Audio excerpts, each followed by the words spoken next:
welcome back at 10:34. And this month, and maybe, hey, a lot of people have already crossed the stage, but regardless, millions of college students are going to cross that graduation stage, if they already haven't, with hopes of landing that first job that will ultimately lead to a promising career. So here's a question. How can graduates differentiate themselves from so many other young professionals who are entering the job force at the exact same time?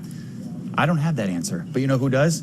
This woman right here, personal branding coach Amanda Miller Littlejohn, here to share tips on how you can break away from the pack, or if you have a kid that's graduating, you can tell him or her how to break away from the pack. Absolutely. Good morning. Thanks so much for being here. Thank you for having me. You know, it's been a while, obviously, since I graduated college, so it was stressful then, but even now, I bet it's more stressful because there's just so much more to know. I guess the first question, can we just say what would be the first thing you tell a college graduate? You know, it's interesting, even though, you know, both you and I graduated some time ago, the keys to success are pretty old school. Cool. Right? Okay. And so even though today's graduates have so much access to the internet, so much online communication, social media communication, and they're used to communicating with people online, having a proactive approach to relationships is really the key that's going to set you apart. So, you know, while we enjoy texting and talking to one another online, we also need to be reaching out and creating those FaceTime opportunities. And I think today's graduates are poised to do that by being able to research people on LinkedIn and find the people who can unlock career success. So a proactive approach to relationships and a focus on meeting the people who can connect you to opportunities is key. And you just touched on LinkedIn. I mean, that's just one of, there are so many, that's a positive part of the digital age. Absolutely. So many resources that can kind of break that bridge, if you will. And we just didn't have those when we were coming up. And so I think don't be lazy about the relationships. Like, it's so easy now to just text and DM people. But like, you can research and use these tools to find the people that you actually need to find. The digital age, it is something, you know, very powerful. It is. In a way, has it hindered people, or are there ways that it could hinder a young professional going into their first job?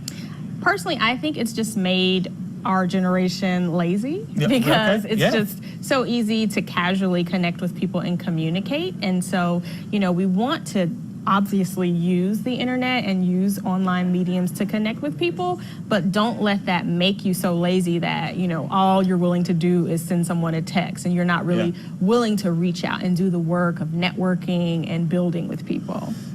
What about being creative? How important is creativity in someone that's chasing that first job? Absolutely. So, you know, studies have shown that in the next decade, so many of the skills that we have today, so many of the tasks that we can do are going to be automated by machines and robots. And so creativity is the one thing that you can't outsource and automate, right? Yeah, right. And so I think that recent graduates are really poised to create killer content that shows how creative they are, how they think. People want to see how you think, how you approach problems, and what you know. And so I would say, for one thing, I'm always advising people to create digital content and create a portfolio for their work. Podcasts are really hot right now, right? Yeah. So, you know, if you are digital savvy and you have something to say and something to share, why not showcase that on your own platform like a podcast?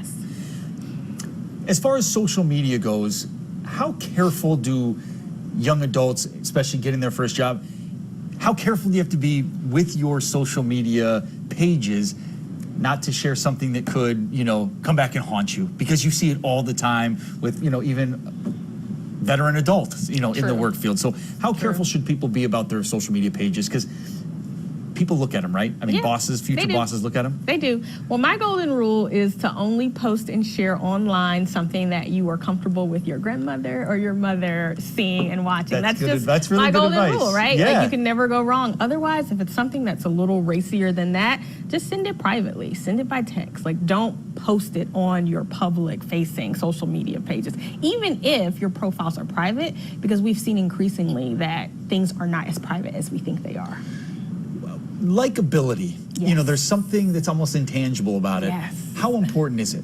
It's the key to everything. And I think one of the most important skills that new graduates should have and really try to cultivate. You know, if you were the moody teenager, right, and you're used to kind of, you know, sharing your problems and just bringing your mood to your environment. You really have to curb that in the workplace, because we underestimate how far just being pleasant can get us, right? Just being someone who's great to have around, easygoing, fun.